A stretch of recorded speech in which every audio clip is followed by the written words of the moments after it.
la chance, en effet, de pouvoir participer à de nombreuses activités, propositions, réunions et tous les webinaires qui se sont déroulés pendant la période de confinement.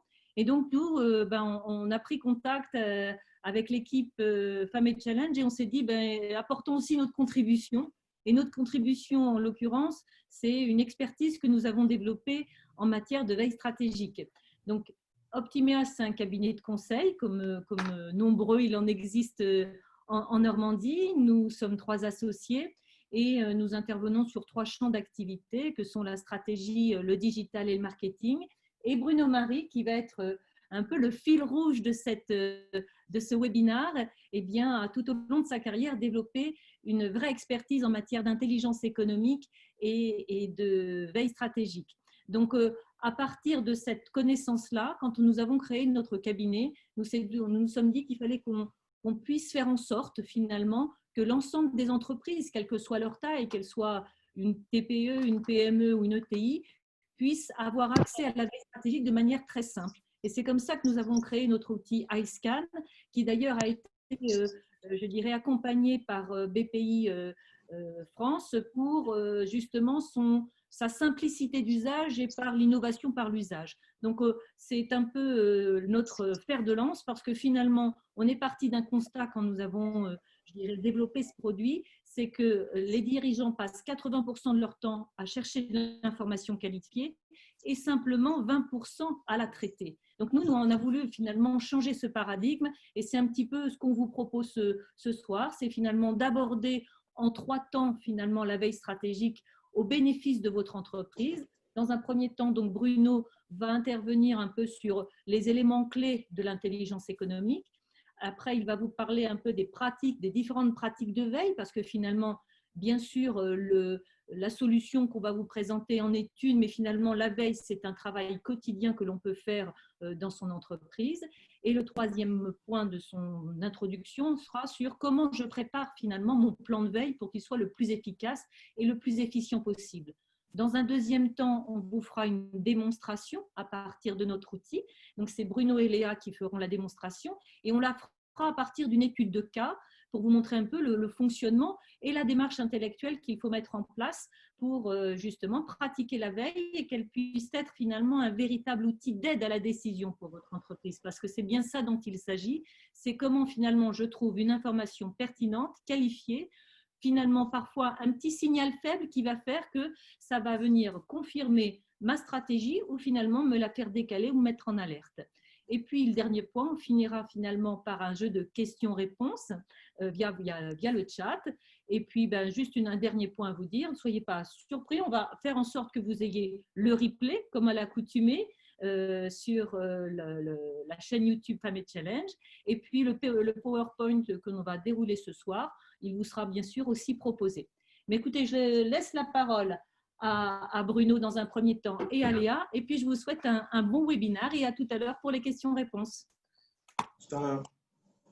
Oui, bonjour à tous, bonjour à toutes. Merci pour cette tribune qui nous est donnée pour faire un petit point sur la sensibilisation sur l'intelligence économique et sur un petit peu les pratiques de la veille. Je ne sais pas si tout le monde m'entend bien. Je suis peut-être un peu loin. Ça va? Ça se passe bien? Voilà, alors je vais essayer on va dire que des choses que tout le monde connaît finalement, parce que la veille, tout le monde en fait tous les jours. Je ne vous apprends rien, en fait, et on va parler donc d'intelligence économique. Pardon. Donc l'intelligence économique, c'est quoi au final? Si là, tu peux passer le premier slide, on se calme. En fait, l'intelligence économique, c'est un concept qui a été introduit par Henri Marx en 1994, qui était qui était au commissariat au plan, excusez-moi, qui en fait a traduit ça à travers 3 grands axes. Donc la définition, je ne vous la redis pas, elle est bien connue, on la retrouve partout. En fait, il s'agit de se dire, voilà, la veille, c'est de la recherche d'informations, c'est du traitement de celle-ci, et c'est de la diffusion, de la distribution. Mais quand on se pose cette question-là, déjà on se dit, mais finalement, moi j'en fais de l'intelligence économique chaque jour. Pourquoi? Parce que chaque jour, vous ouvrez des journaux, vous écoutez la télévision ou la radio, et forcément, même quand vous vous déplacez, vous voyez des panneaux publicitaires où vous observez un de vos concurrents qui est en train de faire quelque chose. Donc vous êtes toujours dans cette dynamique finalement de quête d'informations stratégiques qui va vous aider d'une différente manière dans votre activité. Alors, on pourrait se poser plein de questions par rapport à ça. Est-ce qu'aujourd'hui, les uns les autres, est-ce qu'on est en mesure de pouvoir estimer le temps qu'on consacre chacun à faire cette recherche d'informations par semaine? En fait, si évidemment chaque jour on passe 1 heure de son temps à rechercher quelque chose, si on multiplie par nombre de jours ouvrés, ça fait 5 heures, et sur un mois, eh ben, ça fait tout de suite 20 heures perdues, plus d'une journée entière perdue à une quête d'information. Et aujourd'hui, on sait que, Magali l'a précisé justement tout à l'heure en introduction, on passe 80% de son temps à rechercher de l'information et seulement 20% à l'exploiter. Nous, ce qu'on essaye de faire en pratiquant l'intelligence économique, à l'aide d'outils comme on va vous montrer tout à l'heure, c'est de renverser ce paradigme, essayer de se montrer, essayer de voir ensemble comment on peut faire pour aller plus vite, pour être plus efficient et plus efficace. D'autres questions qu'on peut se poser, c'est aujourd'hui, est-ce que vous avez commencé à optimiser votre process de collecte? Comment vous faites? C'est-à-dire, comment vous faites? Est-ce que vous utilisez des outils? Est-ce que vous avez déjà mis en place un certain nombre de process? Vous êtes abonné peut-être à des revues professionnelles d'entreprise ou sur des secteurs d'activité stratégiques particuliers? Voilà, c'est toutes ces questions-là qu'il faut se poser. Une autre question qui est importante, c'est est-ce que les informations que vous recueillez, est-ce que vous les partagez avec vos collaborateurs, vos associés, ou votre entourage? C'est ce qu'on appelle l'intelligence collective, fabriquer de l'intelligence collective. Comment on peut faire pour récupérer de l'information qui va servir à tout le monde? On sait qu'on est tous un petit peu, je dirais, on n'est pas très latin à ce niveau, enfin on est plutôt latin à ce niveau-là, c'est-à-dire qu'on a du mal à échanger, à diffuser l'information qu'on capte. Quand on est anglo-saxon, ça fait partie de la nature des choses, les Américains et les Anglais notamment ont des cours d'intelligence économique, ce qu'on appelle la business intelligence, dès l'école primaire quasiment aussi, ça fait vraiment partie de leur gène. Nous, on apprend ça, on enseigne ça, moi j'enseignais ça à la fac, uniquement à partir des bacs plus 3 et 4. Donc on a vraiment un très très grand retard, une très grande accumulation. Et j'ai l'impression que nos chefs d'entreprise, vous-même, vous êtes parfois un petit peu en décalage parce que vous savez que vous faites de l'intelligence économique, mais vous n'optimisez pas votre veille. Voilà. Et en plus, on peut se poser aussi d'autres questions, de savoir si, quelquefois, des informations que vous avez recueillies au sein de vos recherches, est-ce qu'ils ont mis en place, est-ce que ça vous a aidé à mettre en place des décisions stratégiques hyper importantes pour votre entreprise? Est-ce que vous avez carrément changé vos business plans parce que vous avez découvert quelque chose? Donc, c'est toutes ces questions qu'il faut se poser. Bah, finalement, la veille, j'en fais beaucoup à mon insu. Finalement, qu'est-ce que ça me rapporte et quel est l'intérêt qu'elle a? D'accord, je ne vais pas trop vite, vous me faites des coucous si ça va trop vite. Non, pour l'instant, ça ne va pas trop vite. J'ai l'impression que tout le monde suit. Il y en a même qui rigolent, je les vois. Alors, c'est sympa, c'est bien. J'espère qu'on ne se moque pas. Voilà, on essaie d'être dynamique et interactif. Voilà, vous faites des coucous quand ça ne va pas. D'accord. Voilà. Et aujourd'hui, donc, dans vos démarches, est-ce que vous avez commencé à conceptualiser tout ça? Est-ce que vous avez essayé de faire une sorte de plan, un plan stratégique de recherche pour vous aider à aller plus vite et pour être plus efficace? Donc, on va essayer de répondre un petit peu à toutes ces questions-là dans le désordre. On ne va pas aller dans le fond des choses parce qu'on est limité par le temps. Là, c'est vraiment une sensibilisation qu'on essaye de se donner et on essaye de voir qu'est-ce que ça va pouvoir vous apporter. Si on peut aller sur un petit slide suivant. Voilà. Alors, en fait, l'intelligence économique, elle se déploie en 3 grands axes. Le premier axe, c'est un axe sur lequel on en a entendu beaucoup parler, c'est l'axe défensif. C'est-à-dire que pour l'instant, au tout départ, on s'est dit, voilà, on est tous menacés, il y a plein de gens qui veulent piller notre capital informationnel, ce qu'on appelle l'information stratégique de l'entreprise, il faut la protéger, il faut faire attention. Aussi bien la protéger de l'intérieur, mais de l'extérieur. C'est la sécurisation du patrimoine, c'est garantir l'intégrité de son système d'information. On a tous entendu parler de hackers qui venaient s'introduire dans des systèmes d'information, et ainsi de suite. On sait que les préjudices sont énormes, et finalement, on sait qu'on agit toujours, en termes défensifs, trop tard. C'est-à-dire qu'on a pris conscience que finalement, il y a peut-être quelque chose à faire, mais on l'a fait vraiment trop tard, et ça, c'est dommage. Donc là, ça pourrait faire partie d'un autre atelier, comment faire pour se protéger. Mais aujourd'hui, ce n'est pas l'aspect qu'on va regarder. On va regarder surtout l'aspect offensif, le second aspect, qui, en fait, se résume à faire de la veille. Faire de la veille, c'est se dire, que font mes concurrents? Quelles sont les grandes tendances du marché? Voilà. C'est quoi les innovations en ce moment? C'est quoi les insights? Donc, c'est vraiment d'essayer de faire une sorte d'analyse à 360 de son environnement et voir ce qu'on peut recueillir. Et enfin, le troisième axe, mais c'est un axe que même nous, en tant que professionnels de l'IE, on va rarement dessus, c'est l'aspect vraiment influence, les actions lobbying en fait, qui peuvent permettre de faire quelques pressions pour faire évoluer des règles de marché ou des normes. Là, on n'en est pas là, on n'est pas lobbyiste, on n'est pas là-bas à Strasbourg, à l'Europe. Non, nous, on s'occupe vraiment des deux premiers aspects. Et aujourd'hui, celui qui nous intéressait particulièrement, c'est celui du milieu. Alors, une fois qu'on en est là, il faut qu'on se dise, voilà, on va donc capter de l'information. Je reprends ma définition d'Henri Martre de tout à l'heure. Henri Martre dit, voilà, il faut récupérer de l'information. Mais l'information, elle est de trois types. Là, vous le savez déjà, je fais de la redite. Eh bien, l'information, elle peut être blanche, grise ou noire. Quand elle est blanche, c'est qu'elle est accessible pour tous, très facilement. Je lis la presse, voilà, j'écoute la télé, ben voilà, j'ai de l'information qui vient. Donc cette information, finalement, tout le monde l'a, elle n'a pas véritablement de valeur trop stratégique, elle n'est pas cachée, tout le monde peut l'avoir, donc tout le monde a le même niveau d'accès. Et aujourd'hui, on se pose même des questions, de se demander si on n'est pas tous un peu victimes d'infobésité, parce qu'on en a trop, ça arrive par tous les canaux, sur nos téléphones, enfin il y en a partout, et on a parfois du mal à la trier. Après, on a l'information grise.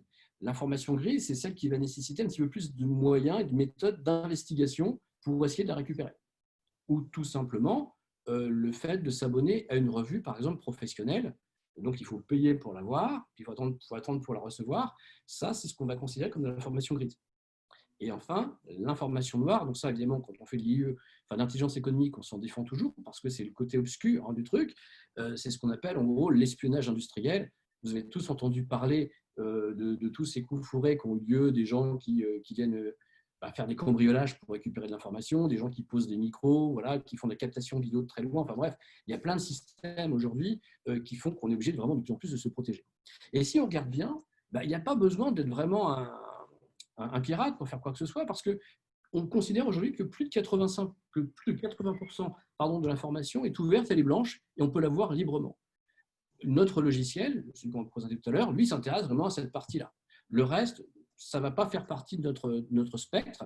Rien ne vous empêche évidemment de vous abonner à des revues professionnelles, participer à des salons, des choses comme ça, mais nous, on va s'intéresser à de l'information blanche qui est diffusée en fait sur le net ou sur Twitter ou sur Facebook, enfin sur les réseaux sociaux en règle générale, pour la collecter.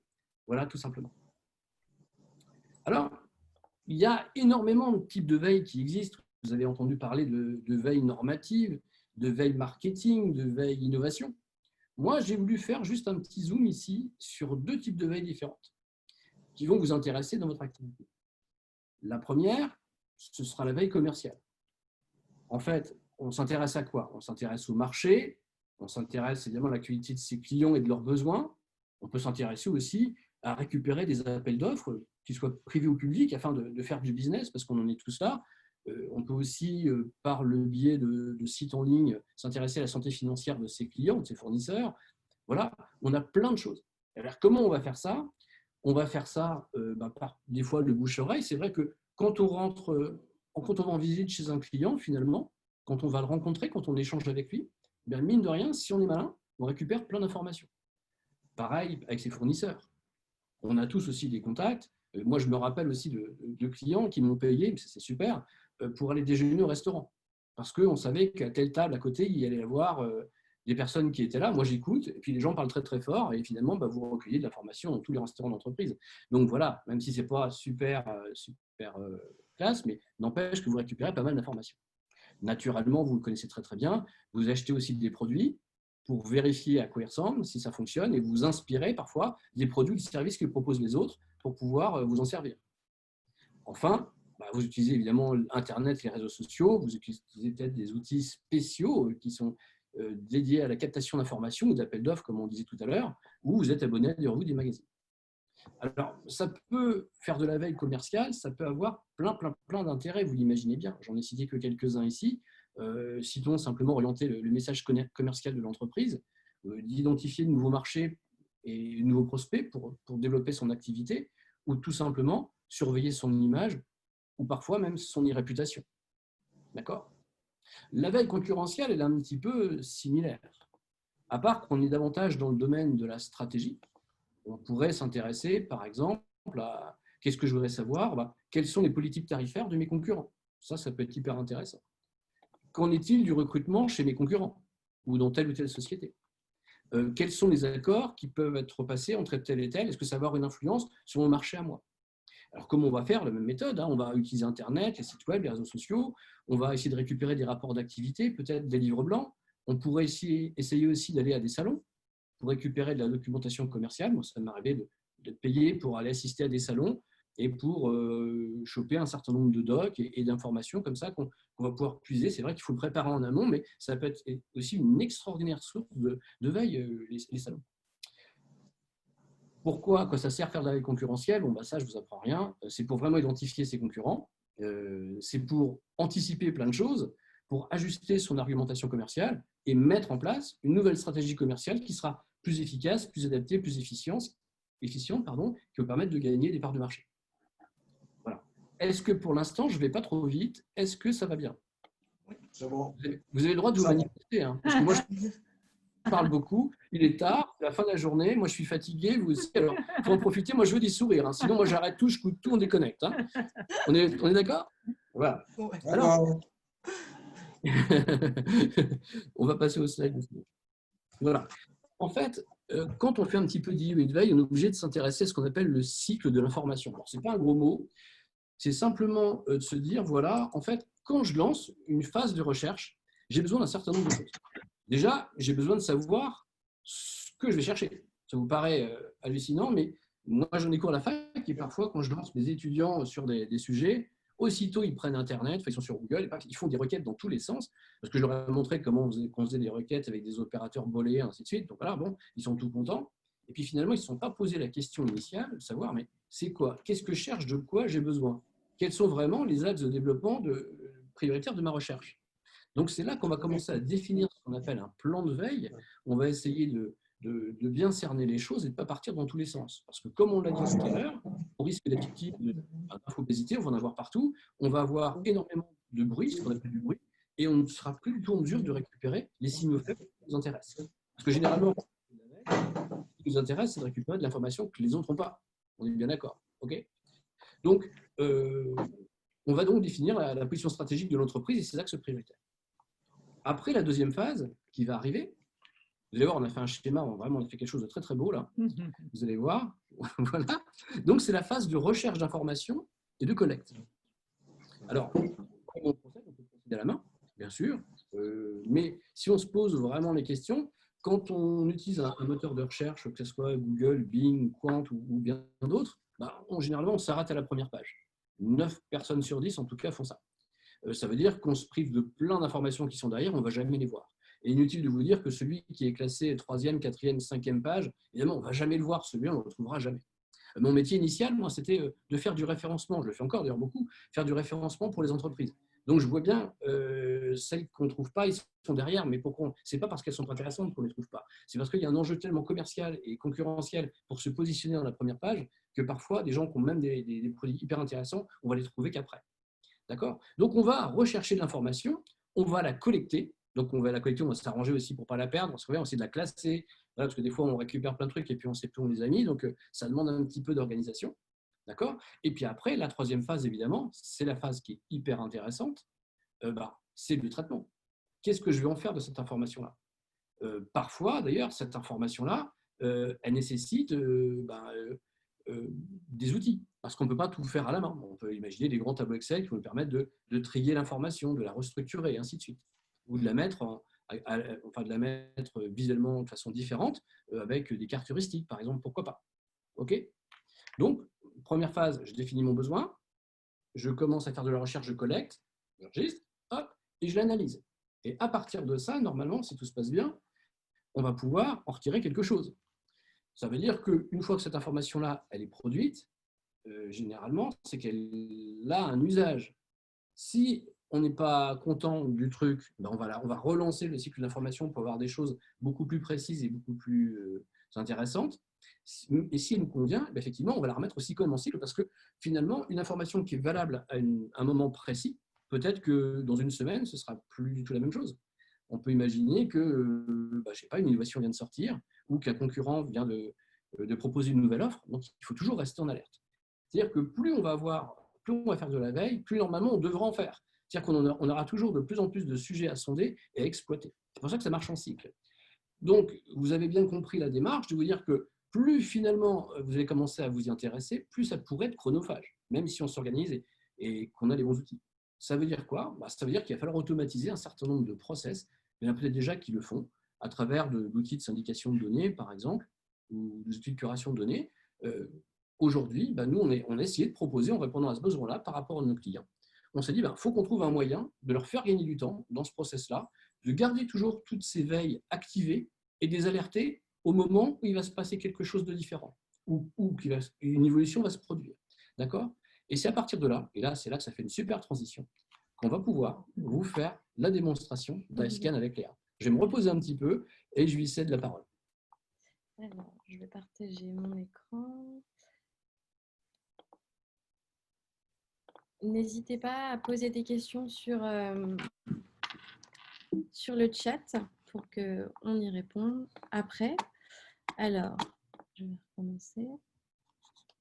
Donc là, on arrive sur l'interface recherche d'Icecan qui correspond à, comme l'a dit Bruno, la deuxième phase du cycle de l'information.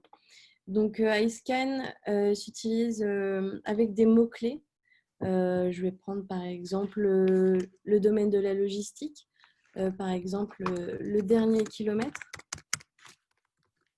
Et je vais devoir ajouter un deuxième mot-clé, robot. Voilà, là on segmente un peu plus les résultats. Et si je veux segmenter un peu plus, je vais pouvoir enlever un terme. Donc par exemple, là je vois Roxo, je vais pouvoir l'enlever. Et si on a plusieurs articles avec ce terme-là, ils vont s'enlever. Donc là, il n'y en avait qu'un. Et on peut aussi segmenter par date. Donc moins de 24 heures, moins d'une semaine, moins d'un mois, moins d'un an. Donc pour l'instant, là, on a assez de résultats. Alors comment ça marche tout ça en fait? Aujourd'hui, Icecan recense 15 000 sources d'informations toutes distinctes. Une source d'information, c'est quoi? Ça peut être un site web, ça peut être un compte Twitter d'un influenceur, ça peut être une page Facebook d'entreprise, ça peut être une page, une chaîne YouTube, un blog. Une newsletter, parce qu'on a abonné à des centaines de newsletters. Et toutes ces données-là, on les enregistre, on les met dans une grosse base de données, d'accord?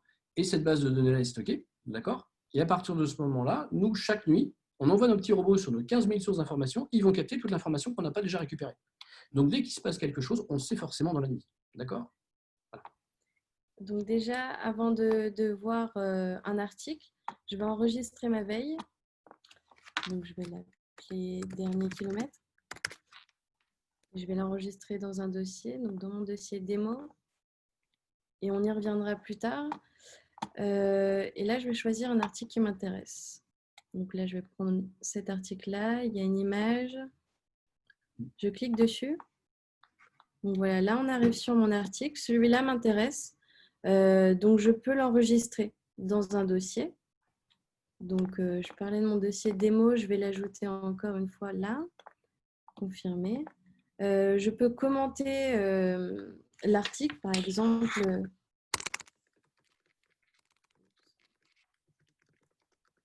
Alors, ce qu'il faut savoir aussi, c'est que là, ce que nous montre Léa, c'est que tous les articles que vous allez pouvoir consulter, ils sont tous, il n'y aura jamais de pub dedans, il n'y aura pas de malware, il n'y aura pas de virus, il n'y aura pas toutes ces choses-là, et surtout, c'est qu'ils sont stockés. C'est-à-dire qu'on peut imaginer que le site qui a diffusé cette information, en l'occurrence, c'est l'usine digitale, ne l'a pas conservé sur son site pour X raison, parce qu'il est trop vieux, il n'a plus intérêt, ou il n'a plus été supprimé. Nous, on l'a stocké, on l'a gardé, en tout cas un résumé, et à partir de là, on pourra toujours le rediffuser. D'accord? Il n'est pas perdu. Donc voilà, là, si je peux créer un PDF, et ce PDF, il est personnalisable. On peut mettre votre logo ici, par exemple. Et en bas de page, on retrouvera les commentaires. Donc, par exemple, ça peut être intéressant si vous voulez le partager avec un collaborateur. Donc, on peut le partager ici en ajoutant simplement le mail de votre collaborateur ou le partager sur les réseaux sociaux ici. Avec ce bouton-là, on peut revenir à l'article original et retrouver l'article sur le site. Alors, ce qu'il faut bien dire aussi, c'est que nous ne rediffusons que les articles qui sont ouverts, on l'a dit tout à l'heure. C'est-à-dire que toutes les publications qui peuvent être payantes, vous ne les retrouverez pas dans Scan. Voilà, la preuve en est, on a ici qu'un petit article, on n'est pas abonné à l'usine digitale, on n'a qu'un abstract. Il en est de même pour les newsletters, on ne s'abonne qu'à des newsletters totalement libres. Je reviens sur mon article. Par exemple, si cet article ne vous intéresse pas ou vous ne voulez plus le revoir, vous pouvez appuyer sur ce bouton ici et il n'apparaîtra plus sur votre liste. Une autre chose intéressante, par exemple, on peut surligner un mot. Je vais surligner celui-là. Voilà. Et si j'avais un long article, iScan va me retrouver en fait tous les mots qui sont dans l'article et créer une recherche connexe. Donc, par exemple, si j'appuie sur ma recherche connexe, ouais, je vais rajouter un deuxième mot-clé. Ah, il n'y en a pas.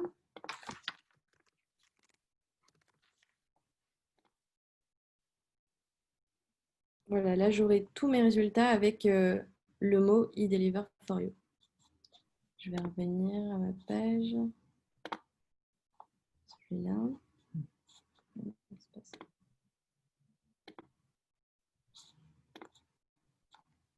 Voilà, je retourne à ma liste. Donc voilà pour la partie recherche. Ensuite, je vais passer à la rubrique surveiller un site. Donc iScan permet de surveiller un site et une zone spécifique. Quand on dit surveiller un site, c'est finalement prendre en compte l'ensemble de vos parties prenantes de l'entreprise. Ça peut être en effet un concurrent, mais ça peut être des partenaires, ça peut être des réseaux. Tout site que vous avez besoin, finalement, sur lequel vous avez besoin d'être alerté sur toute ou partie de son activité. Donc voilà, nous on a choisi la biscuiterie de l'abbaye parce que c'est un site assez simple à surveiller. Donc voilà, je vais sélectionner par exemple les galettes normandes. Et je veux surveiller le prix. Donc je retourne sur iScan. Je vais cliquer ici. Et je vais rentrer mon URL du site que je veux surveiller. Donc là, je le rentre. Et il faut tester l'adresse parce qu'il y a des sites qui sont protégés et ne permettent pas de les surveiller. Donc là, ça s'est rempli automatiquement, donc c'est bon. Je dois l'ajouter à un dossier. Et là, on retrouve l'adresse du site. Et je vais sélectionner partiel parce que je veux surveiller seulement le prix. Donc, j'enregistre. Et là, le site n'est pas encore sous surveillance parce que je n'ai pas encore défini ma zone. Donc, je vais cliquer ici. Et on arrive sur l'interface du site que je veux surveiller. Et là, on a le prix en surbrillance. Je vais double-cliquer. OK. Je ferme. Et là, je vais activer ma veille. Et là, on a différentes versions, donc parce que j'ai cliqué 2 fois, du prix que j'ai sélectionné. Et on va pouvoir voir les changements de prix s'il y en a un. Donc là, comme je viens de faire ma veille, il n'y a pas eu de changement. Mais ça peut être, par exemple, sur une rubrique emploi, ça peut être sur une rubrique événement d'un concurrent où vous apercevez, par exemple, qu'il va faire un salon en Allemagne et que c'est la première fois qu'il fait un salon en Allemagne. Ça peut donner un certain nombre d'éléments clés, d'informations clés, d'alertes qui vont faire que ça va vous mettre en perspective ou ça va vous permettre de réagir à quelque chose qui se passe dans votre écosystème et dans votre entourage.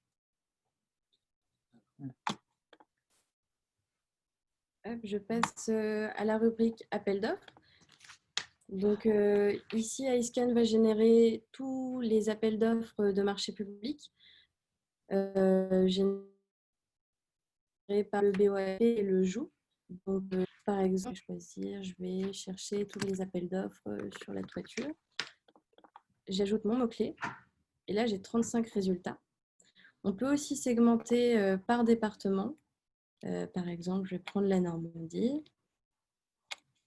Calvados, Manche, Seine-Maritime. Voilà. Et là, je me retrouve avec un résultat. Donc, je peux, comme dans les recherches, enregistrer ma veille. Et on verra pourquoi tout à l'heure. Ah oui.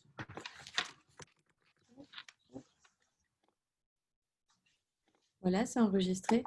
À droite de l'offre, on peut voir la référence, la date de publication et la limite de réponse aussi. Et si je clique sur mon offre, j'ai le petit lien pour aller directement sur le site et retrouver l'offre complète avec les modalités d'inscription. Là, le site du BOMP est un peu lent. Ouais. C'est un petit peu lent là, oui. Voilà. Voilà. Notre objet en faisant cette fonctionnalité dans iScan, c'est que souvent aussi, donc, nous apprenons régulièrement de nos clients finalement. Et on peut croire que finalement les dirigeants vont régulièrement sur les sites d'appel d'offres, mais finalement ce qui est compliqué, c'est de trouver cet appel d'offres au bon moment et pas le trouver finalement dans la dernière ligne droite et devoir être pressé finalement à pouvoir répondre à cet appel d'offres. Donc l'objet toujours, c'est anticiper. Comment j'anticipe mon marché et comment évidemment un appel d'offres peut aussi me permettre finalement de me positionner sur tel ou tel marché. Donc là, je vais revenir sur mes dossiers. Donc j'avais créé un dossier démo. On peut retrouver ma veille sur le dernier kilomètre, les fiches mémorisées, donc mon article, les sites surveillés. Et ici, je peux rajouter des documents. Donc, par exemple, si vous avez un livre blanc ou d'autres articles ou des newsletters, vous pouvez les ajouter ici pour avoir un dossier complet. L'idée toujours, c'est de centraliser. On sait que c'est ce que vous disiez, Bruno, en avant-propos. Finalement, quand on fait de la veille, on a toujours, on met ça un peu dans un historique, on met ça dans un dossier. L'objet, c'est que là, l'objet de votre veille va être rassemblé en un seul point et vous pouvez finalement consolider votre veille par des éléments à la fois qui viennent de cet outil ou de toute autre information que vous aurez trouvée. C'est génial. Là, je suis allée dans Gérer mes dossiers et avec des comptes synchronisés, on peut partager notre dossier avec des collaborateurs. Donc, par exemple, là, je peux partager mon dossier avec Philippe, Magali. Voilà, et ils auront accès à mon dossier et à toutes mes veilles sur ce dossier. C'est très intéressant ça parce que finalement, nous nous sommes rendus compte, notamment dans les grandes entreprises, dans les ETI, que beaucoup de gens faisaient de la veille en silo et que finalement, on avait vraiment une déperdition finalement de la richesse des recherches qui étaient faites et que c'était vraiment très cloisonné.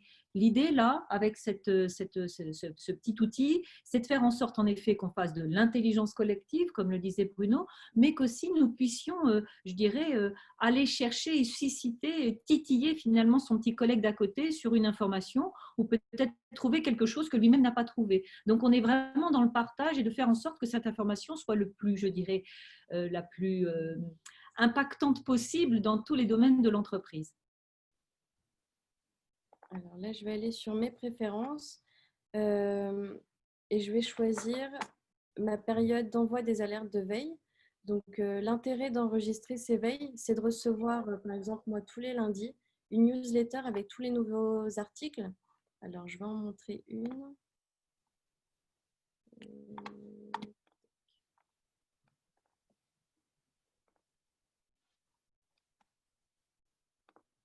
Voilà, on peut retrouver, par exemple, moi, tous les lundis, je vais recevoir une newsletter avec mes nouveaux articles par dossier sur les veilles que j'ai enregistrées.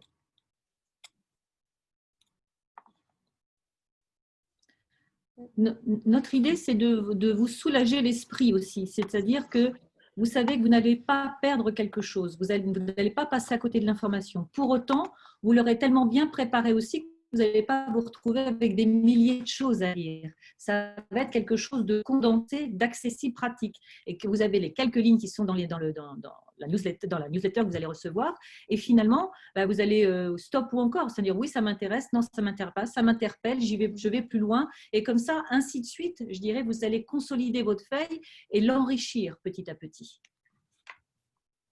Je vais revenir au tableau de bord que j'avais passé tout à l'heure.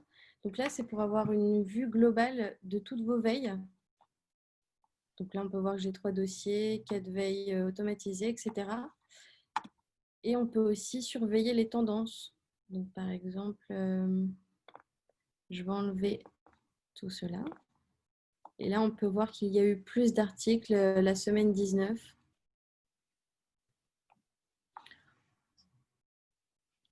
C'est vrai qu'il y a des fois des pics de communication liés à l'actualité et ça veut dire qu'il y a des moments où finalement il y a beaucoup d'informations. Mais comme le dirait Bruno aussi à juste titre, et je lui donnerai la parole là-dessus, c'est que quand il n'y a pas d'information, c'est aussi une information.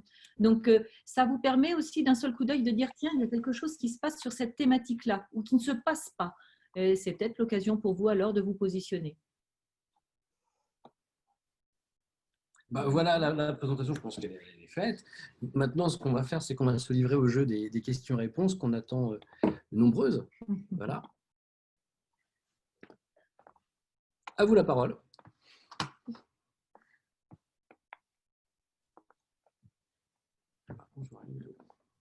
Une question. Bonjour Elsa Taillet, je suis consultante. Une question très concrète sur le pricing, le système de prix de votre plateforme. Alors en fait, là, c'est très très cher. C'est super cher. Non. Non, en fait, on a une offre qui est la suivante en fait. Alors, ce qu'il il y a deux choses dans l'offre. Il y a le prix. Donc le prix, je réponds tout de suite. Hein, c'est 69 € hors taxe par poste. Sauf si on prend plusieurs comptes, et bien évidemment, là, on voit un petit peu comment on peut faire. Surtout, ce qu'il faut faire, oui, j'en finis, c'est juste de voir avec, c'est l'accompagnement. C'est-à-dire qu'on ne va pas vous donner accès à l'outil comme ça pour que vous puissiez jouer comme ça presque librement et faire. Voilà. Ce qu'on veut faire, c'est vraiment vous accompagner dans votre démarche de veille, vous aider à fabriquer, à constituer votre plan de veille, vos actions de veille, pour vraiment, et vous montrer aussi comment marche l'outil naturellement de façon très très précise, hein, en tête à tête. Et en même temps, on va discuter avec vous. C'est-à-dire que vous allez dire, bah, moi, je suis passionné par ce sujet, et voilà, mais j'ai déjà des sources d'informations que j'ai en ma possession. On va échanger, je vais dire, bah, je les ai pas. Si on les a pas, on va les rajouter dans notre système, d'accord ? Et on va avancer avec vous comme ça. Et nous, on va vous proposer plein de choses, vous dire, oui, ça me convient, ça ne me convient pas. Et de toute façon, on n'arrêtera pas de rajouter des sources d'informations tant que vous ne serez pas satisfaite. Donc, on a une petite réunion qui s'appelle donc en préalable, qui s'appelle la réunion veilleur, qui est facturée à hauteur de 100 € hors taxe. Généralement, on y passe 1 heure, voilà. On peut la faire en visio comme ça ou en présentiel, ça dépend où vous êtes. Je serais vraiment ravi de vous rencontrer. Et après, donc, vous n'avez plus que l'abonnement en fait, mensuel à payer de 69 € hors taxe. Ce qu'il faut bien noter, c'est que dans cet abonnement, vous pouvez faire autant de dossiers de veille que vous voulez. Donc, on n'est pas ça n'est pas restrictif et c'est là que c'est intéressant.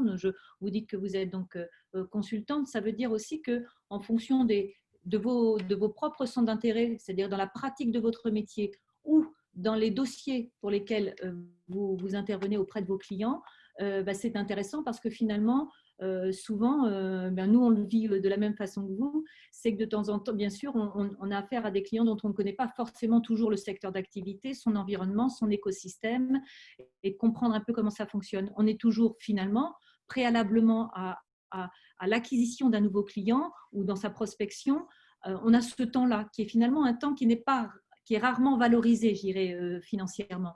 Donc, je vous en parle parce que je pense aussi que sur les gens qui sont consultants au sein de FAMED Challenge, ce qui est intéressant, c'est comment finalement je peux mieux monétiser à la fois mon benchmark, parce qu'il va être optimisé en termes de temps, parce que je vais avoir cette récurrence de recherche qui va me permettre aussi d'être en veille pour mon client, de le titiller, de savoir si finalement il a eu cette information-là. Il y a une relation commerciale qui peut être intéressante à mettre en œuvre dans ce cadre-là. Et puis, je dirais qu'il vient alimenter aussi nos pratiques, les bonnes pratiques qu'on peut aller voir chez les concurrents de nos clients, dans le secteur, à l'international, puisqu'on a omis de vous dire que cet outil est international, c'est-à-dire vous pouvez faire des recherches aux États-Unis, en Chine, dans des langues différentes. Et donc là, c'est assez aussi intéressant pour éventuellement aller chercher les petits signaux faibles ou les bonnes pratiques qui vont permettre d'être adaptables ou pas au dossier qu'on est en train de traiter. Donc, c'est là que c'est intéressant. Nous, on y voit vraiment des tas de choses. Ce qu'on a voulu faire, c'est qu'on veut finalement évangéliser la veille, si je puis m'exprimer ainsi. Il ne s'agit pas des outils de veille, vous savez, il y en a des tonnes et Bien sûr, on va revendiquer le nôtre parce qu'on y travaille depuis longtemps et c'est notre bébé. Mais quelque part, ce qui nous intéresse, c'est de se dire comment on peut mieux faire en sorte d'accompagner les PME locales, puisque nous, notre zone d'intervention, c'est vraiment la Normandie, et de faire en sorte qu'elles trouvent des petites pépites qui font que finalement, une pépite peut transformer, je dirais, une année commerciale parfois. Donc, c'est ça qui nous intéresse. Et c'est aussi le gain de temps, parce qu'on sait que la veille, on en fait tous, de manière un peu à la méthode de Monsieur Jourdain, mais finalement, ça nous dévore et c'est un peu vampire de temps, finalement. Alors, comment j'optimise ce temps pour qu'il soit actif, finalement, dans ma recherche marketing, dans ma démarche commerciale, dans ma R&D, dans mon repositionnement client, finalement dans toutes les thématiques qui font la stratégie de votre entreprise. Parce que c'est bien ça, le plan de veille, il doit bien s'adapter finalement à la stratégie ou au plan d'action que vous avez décidé de mettre en place en année N+1. Ça peut être aussi une veille qui est complètement dédiée à un projet qui est un peu sanctuarisé, et c'est-à-dire sur ce projet-là, je vais mettre toutes mes forces pour pouvoir le développer, le déployer. Et donc là, l'intelligence collective, elle est intéressante parce que finalement, on peut partager sa veille avec ce groupe projet et se challenger et mettre des choses en place. Donc finalement, cet outil, il est le vôtre et vous en faites ce que vous voulez parce que justement, chaque personne ne fait de la veille de la même façon. Et peu importe finalement, parce que c'est ça qui est riche. Nous, au sein de ce bureau, quand on fait des recherches, notre éducation, notre expérimentation, notre parcours professionnel fait que le prisme que l'on a sur le sujet n'est pas forcément le même. Et c'est ça qui est vraiment passionnant, en tous les cas. Je vois qu'on a une question de Nadia.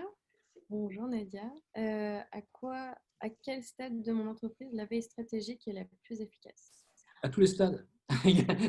Parce que ça peut être à la création même, parce qu'on a besoin de savoir ce que vont faire les gens qui sont ce que font déjà les gens qui sont sur le marché. Quand on fait son propre business plan, déjà, évidemment, on regarde, on fait de la veille pour voir ce qui se passe autour. Une fois qu'on a lancé son entreprise, c'est voir ce que font les autres, voir comment on est positionné sur le marché. Donc, finalement, à n'importe quel moment de la vie d'entreprise, la veille est utile et elle est même recommandée. Enfin, elle est impérative même, d'ailleurs. Et après, j'ai une petite question. Quand on fait un projet un peu novateur qui n'existe pas vraiment, pour se baser sur des prix au niveau des tarifs, là, c'est ma grande question en fait que je me pose. Comment je peux utiliser cet outil du coup? En fait, je pense qu'il faut voir plusieurs choses dans cette démarche-là. C'est-à-dire, peut-être que vos concurrents qui sont déjà sur le marché ne vont pas donner leur prix directement. Ils ne vont pas les mettre à jour sur un site web, parce que vous l'aurez déjà fait, et vous n'auriez pas besoin de site web comme ça. En revanche, ce qui peut être intéressant, alors peut-être que l'outil va y répondre qu'en partie, mais c'est de mettre déjà en veille les sites de vos concurrents, pour savoir s'il se passe quelque chose, vous le saurez immédiatement, de suivre un petit peu ce qui se dit sur les réseaux sociaux. Voilà, il faut récupérer leur page sur les réseaux sociaux, mais également voir les influenceurs de leur domaine d'activité, dans ce domaine d'activité-là, et qu'est-ce qu'ils disent, qu'est-ce qu'ils racontent autour de tout ça. Et finalement, une information qui se tient par filtrer, ou dans une newsletter, ou dans un post Facebook ou un tweet, il va se passer quelque chose, à un moment, vous allez avoir des informations. De toute façon, l'information, quand elle devient un petit peu grise ou noire, comme vous le dites là, malheureusement, les outils numériques ne pourront jamais forcément aller la chercher. Nous, on ne peut avoir que l'information qui est diffusée, vous l'avez bien comprise, mais en même temps, quand on commence à se lancer dans ces logiques de veille, dans ces pratiques de veille, oui, je reviens dans le cadre de l'écran parce que j'étais parti, là, donc je reviens. Quand on est dans ces logiques de veille, on se met en alerte, on change de façon de penser finalement, et on oriente sa quête différemment. Et peut-être que parfois, vous allez trouver, vous allez devenir curieux. Pour moi, faire de la veille, c'est être curieux, tout simplement. Être curieux, être attentif à n'importe quel petit bruit, ce qu'on disait tout à l'heure, les signaux faibles. Et à partir de là, on peut remonter, tirer la pelote et remonter vers de l'information qui, pour vous, sera beaucoup plus stratégique. Puis nous, nous ou d'autres, l'idée, c'est vraiment de challenger l'information. C'est-à-dire qu'il n'y a pas de vérité là-dessus. Mais c'est-à-dire par le questionnement, parce que c'est comme finalement quand vous êtes devant un dirigeant, c'est vraiment le questionnement qui amène la réponse et le bon questionnement finalement. Et on va y aller en entonnoir, on va avancer pas à pas. Et forcément, on va forcément trouver quelque chose qui va vous intéresser, qui va vous interpeller, ou qui va être en effet pas directement sur le sujet que vous êtes en train d'imaginer, mais qui va être connexe et qui va quand même vous apporter une réponse. Parce que même si c'est un produit novateur, ça veut peut-être dire que d'une manière générale, sur cette typologie de produits innovateurs, d'autres s'y sont déjà essayés, pas forcément sur le même sujet, mais on a déjà peut-être des tendances. Les journaux, en général, quand il y a aussi un prix derrière une prestation, certains journaux pro vont quand même délivrer l'information de la manière dont ça fonctionne. Donc, je pense qu'on peut petit à petit, par le bon questionnement, peut-être trouver pas directement l'information qui vous intéresse, mais des informations qui s'apparentent. Parce que par définition aussi, ce qui est important, et Bruno vous le dira vraiment, et ça j'ai appris beaucoup de choses à ses côtés à ce niveau-là, c'est que faire du benchmark, c'est pas faire du benchmark dans son secteur d'activité. C'est faire du benchmark dans des secteurs connexes et différents et peut-être un petit peu éloignés pour que justement les bonnes pratiques soient un peu en collusion et qu'on aille chercher des choses qui ne sont pas dans notre secteur d'activité. Parce finalement, on reste un peu dans sa zone de confort quand on est dans son secteur d'activité. Il y a pourquoi ne pas mettre en balance la cosmétique et l'automobile? Pourquoi ne pas mettre, je ne sais pas, c'est aussi penser différemment, penser out of the box pour en essayer aller chercher les petites choses qui vont vous différencier, vous décaler. Et c'est ça qui nous intéresse dans la pratique de la veille, finalement. Pour répondre un petit peu, pour abonder sur ce que vient de dire Magali, une idée m'est venue. En fait, aussi, il suffirait de surveiller, faire un petit peu de réputation, voir ce que vos concurrents, qu'est-ce que les gens disent d'eux, quels sont les avis produits ou les avis clients qui sont déjà diffusés sur le net par rapport à ce qu'ils proposent. Et à partir de là, vous verrez bien les points d'échauffement, où ça ne va pas, leurs faiblesses, faire une sorte de SWOT, les forces et les faiblesses, les opportunités, les menaces, et voir un petit peu comment ça s'oriente. Ça pourrait être intéressant. Dans les avis clients, souvent on dit c'est trop cher, c'est pas, vous voyez, ça marche pas, la notion de cherté, voilà. Par exemple, elle intervient assez régulièrement, donc ça peut être une piste. Donc par exemple, ça va être vraiment deux secteurs d'activité différents et du coup qui vont se compléter vraiment à merveille, mais où oui, c'est vraiment nouveau. Et donc mais oui, c'est pas mal, prendre vraiment toutes les informations diverses sur différents pôles et réunir le tout après. C'est un système d'entonnoir. Pour avoir la bonne information, il ne faut pas que vous en ayez des milliers à lire.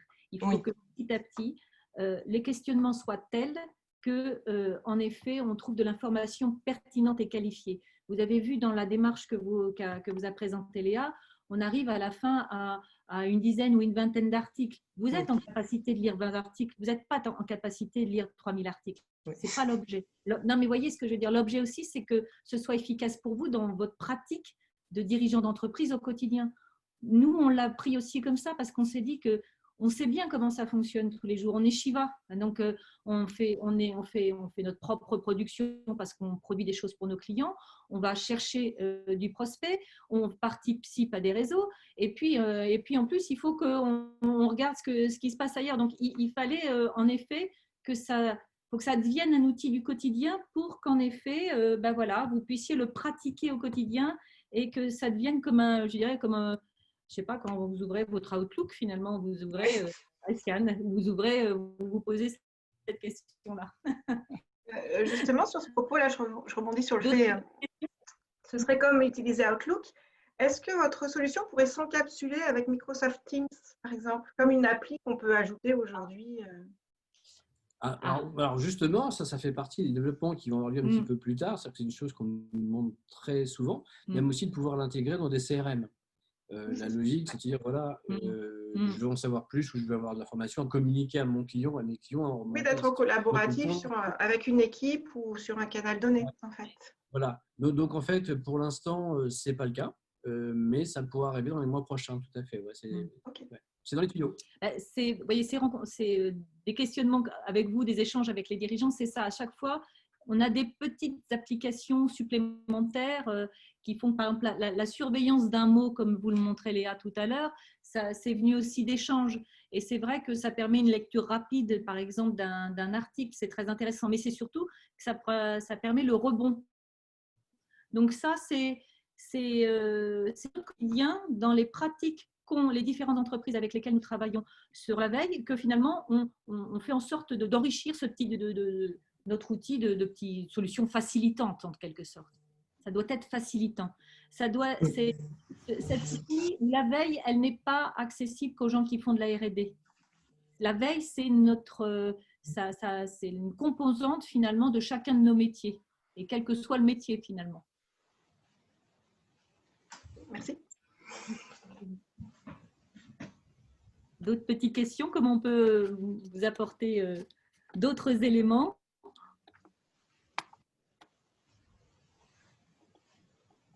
Bah, moi, c'est la première fois que je viens ici et je me demande un petit peu, enfin, c'est ma maman qui m'a parlé de vous et qui m'a dit, mais c'est génial, il faut absolument que tu t'inscrives, vas-y. Et donc, je me suis inscrite. Et enfin, là, donc, je découvre un petit peu aujourd'hui ce que vous faites. Et qu'est-ce que vous faites d'autre alors Alors, moi, je ne suis pas je suis adhérente au même titre que vous D'accord. dans le cadre de Femmes et Challenge. C'est un réseau de femmes entreprenantes, si je puis dire, dirigeantes.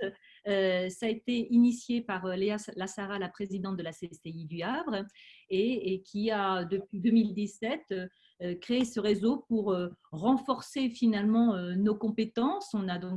Il y a un groupe de mentors, il y a un groupe socle qui met en place toute une série d'animations dédiées aux dirigeantes sur l'ensemble du territoire. Et puis finalement, chacune d'entre nous peut prendre à un moment ou à un autre ou proposer à un moment ou à un autre la possibilité d'être acteur aussi, c'est-à-dire qu'on peut venir chercher des choses chez Femmes et Challenge, mais aussi être acteur parce qu'en effet, on a une compétence, qu'on est sur un territoire qui est peut-être éloigné de celui du Havre et qu'on veut faire quelque chose sur son territoire.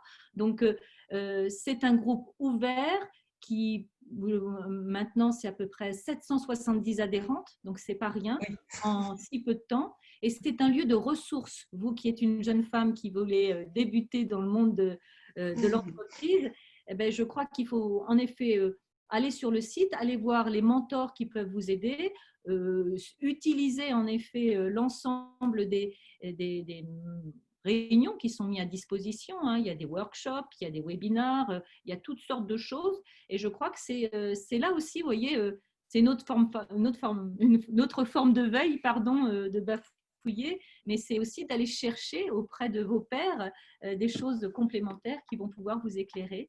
Et je crois qu'en effet, si on est toutes là, c'est qu'on est en effet convaincu de la force d'un réseau, en tous les cas.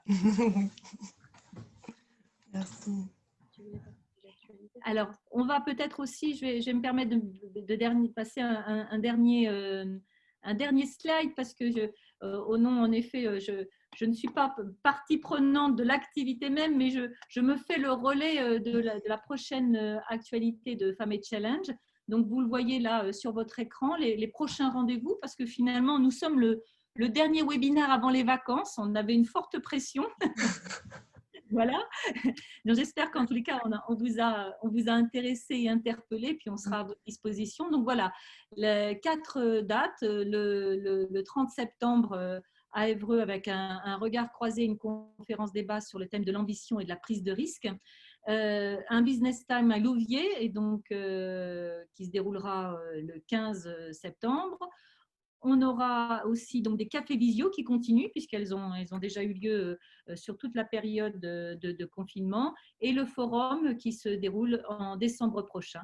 Donc, prenez date, mettez ça sur vos tablettes et puis en espérant peut-être de se voir physiquement et de manière, je dirais, en espérant en effet que notre activité professionnelle à tous et à toutes puisse recouvrer rapidement peut-être plus de fluidité et en tous les cas ce réseau nous permet en tous les cas l'optimisme et l'échange. Donc voilà, j'espère que on a pu vous interpeller et puis on est à votre disposition en tous les cas pour échanger, quoi qu'il arrive. Bruno, Léa ou moi-même, n'hésitez pas et merci surtout de vos retours parce qu'ils nourrissent aussi les avancées et nos idées, nous aussi, pour enrichir notre projet. Voilà, parce qu'on est aussi une jeune entreprise. On n'a pas 3 ans, on est petit. On a des cheveux blancs, mais on est tout jeune. Sauf Léa. Voilà. Et bien, écoutez, on va se permettre de vous quitter. Et puis, j'espère que vous avez passé un bon moment et je vous souhaite un très bel été et plein de belles choses pour vos activités respectives.